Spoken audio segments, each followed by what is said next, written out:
Welcome back to my channel Rohini vlogs. మీరు ఎప్పుడైనా పాస్తాతో కుర్కురే చేయడం చూసారా? అయితే ఈ వీడియోలో చూద్దాము ఎలా చేయాలన్నది.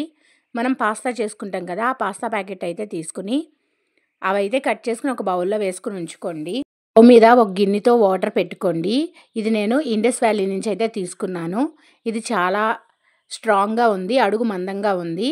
నేనైతే ఇది తీసుకున్నాను. ఇప్పుడు అందరూ హెల్తీగా ఉండడానికి హెల్తీ గిన్నెలు అయితే వాడమంటున్నారు కదా, అందుకే ఇది తీసుకున్నాను. వాటర్ అయితే మరుగుతుంది కదా, అందులో కొంచెం ఆయిల్ అన్నది వేయండి. అలా వేస్తే కనుక ఈ పాస్తా ఉడికినప్పుడు అంటుకోకుండా విడివిడిగా అయితే వస్తాయి. ఇగో వాటర్ మరిగింది కదా, పాస్తా అందులో వేసి ఉడకనివ్వాలి. నార్మల్గా మనం పాస్తా చేసుకున్నప్పుడు ఉడికిస్తాం కదా, అలాగే ఉడకనివ్వాలి. ఇదైతే పిల్లలకి ఈజీగా స్నాక్స్ అన్నది మనం పెట్టచ్చు బ్రేక్ బాక్స్లోకి. ఇదిగో ఉడికిపోయింది.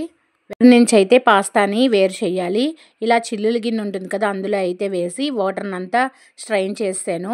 పైనుంచి ఒక గ్లాస్తో వాటర్ వేయండి, ఎందుకంటే అలా వేస్తే కనుక పాస్తా అంటుకోకుండా విడివిడిగా ఉంటుంది. అందులో ఉన్న వాటర్ అంతా బయటకైతే తీసేస్తున్నాను. ఈ లోపల పాస్తా అన్నది చల్లారాలి. ఇది చల్లారిన తర్వాత ఒక ప్లేట్ తీసుకుని ఆ ప్లేట్లో అడుగునైతే పెట్టుకుని ఉంచుకోవాలి. ఇప్పుడు ఈ పాస్తాలోకి 2 స్పూన్ల కార్న్ఫ్లవర్ వేయాలి, 2 స్పూన్ల బియ్యం పిండి, 2 వేసి కలపాలి. ఇది పాస్తాకి బైండింగ్ లాగా ఉంటుంది. 2 వేసి బాగా కలిపేసి ఒకసారి ఇలా కదిపితే ఈ చిల్లుల దాంట్లోంచి అయితే మొత్తం ఎక్సెస్ పిండి అంతా బయటకు వచ్చేస్తుంది. ఇప్పుడు డీప్ ఫ్రైకి ఆయిల్ అయితే పెట్టుకోవాలి.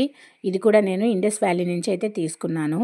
ఇదిగో ఆయిల్ అయితే మరిగిపోయింది. ఇప్పుడైతే కొంచెం వేసి ఫ్రై చేస్తున్నాను. ఇది సిమ్లో పెట్టి వేపాలి. హైలో పెడితే కనుక త్వరగా మాడిపోతాయి, లోపలైతే వేగదు. చూడండి, గోల్డెన్ బ్రౌన్ కలర్ వచ్చింది కదా, ఇప్పుడైతే దీన్ని బయటకైతే తీసేస్తున్నాము. ఇలా అయితే తీసేసి ఒక ప్లేట్లో అయితే వేసుకుని ఉంచుకోవాలి. మిగిలినవి కూడా మరొకసారి అయితే వేపుతున్నాను. ఇవి కూడా వేగిపోతున్నాయి. పాస్తా అంటే పిల్లలందరికీ ఇష్టం కదా, ఇలా అయితే మనం పిల్లలకి స్నాక్స్ చేసి పెడితే కనుక హ్యాపీగా అయితే తింటారు. ఇది కొత్తగా రెసిపీ కదా, ఇలా చేసి పెట్టండి, పిల్లలైతే మంచిగా తింటారు. మొత్తం అయితే వేగిపోయాయి. ఇదిగోండి ఒక ప్లేట్లో అయితే తీసేసి ఉంచాను. ఇప్పుడు ఒక చిన్న బౌల్ తీసుకుని అందులో ఒక స్పూన్ కారం, రుచికి తగినంత ఉప్పు, చాట్ మసాలా ఉంటుంది కదా, చాట్ మసాలా కూడా వేసి 3 వేసి మొత్తం కలపాలి.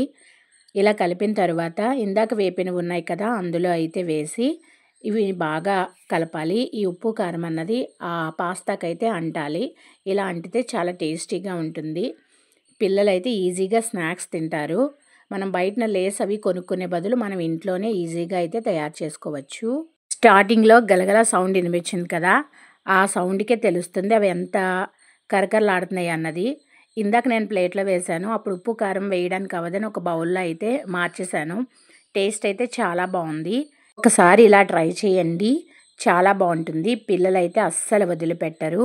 ఈ వీడియో కనుక మీకు నచ్చితే లైక్ చేయండి, షేర్ చేయండి, సబ్స్క్రైబ్ చేయండి. Thank you for watching.